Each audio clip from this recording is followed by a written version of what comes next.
The gain is a really important tool on real DJing. You don't get it on many digital setups because it's done automatically for you, but effectively gain is how we set the volume before we set the volume. What we do is we use these lights on this mixer for cue. At the moment, I'm set to listen to this side, and I can see no lights because my gain is low. The idea is you use your gain to set it so that the lights are loud, but not red. As long as I'm not in the red and I'm in the safe levels, but I'm reasonably loud, then I should get a good quality signal out of this as soon as I turn it up.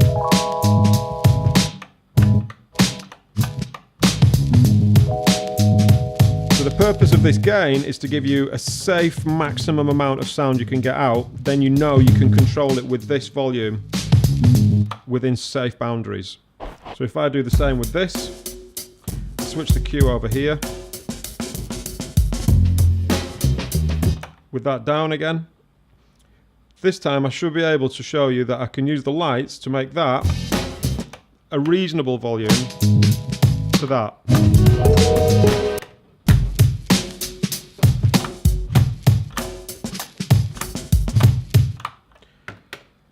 It's not perfect, it takes practice, but the main thing is stay out of the reds.